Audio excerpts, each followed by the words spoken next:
نبی کریم صلی اللہ علیہ وآلہ وسلم نے فرمایا کہ دنیا مومن کی جیل اور کافر کی جنت ہے۔ رسول اللہ صلی اللہ علیہ وآلہ وسلم نے فرمایا، بعض اوقات انسان ایسی بات کہہ جاتا ہے جس کے نقصان کو نہیں سمجھتا، اور اس بات کی وجہ سے وہ جہنم میں اتنی دور جا کر گرتا ہے جتنی دوری مشرق اور مغرب کی ہے۔ رسول اللہ صلی اللہ علیہ وآلہ وسلم نے فرمایا، تم میں سے کوئی شخص بائیں ہاتھ سے کھائے نہ پیے، شیطان بائیں ہاتھ سے کھاتا پیتا ہے۔ پیارے نبی صلی اللہ علیہ وآلہ وسلم یہ دعا مانگتے تھے، اے دلوں کو بدلنے والے، میرے دل کو اپنے دین پر قائم رکھنا۔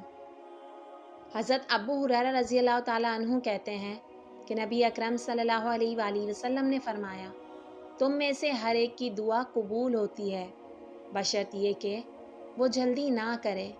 عرض کیا گیا، اللہ کے رسول، جلدی کا کیا مطلب ہے؟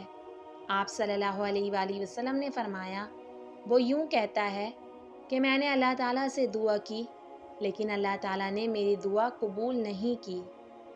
نیکی حسن اخلاق کا نام ہے، اور گناہ وہ ہے جو آپ کے دل میں کھٹکے اور آپ ناپسند کریں کہ لوگوں کو اس کی خبر ہو۔ جب آپ کسی مریض مسلمان کی عیادت کو جائیں تو یوں تسلی دیں، کچھ ڈر نہیں، انشاءاللہ یہ بیماری گناہوں سے پاک کرنے والی ہے۔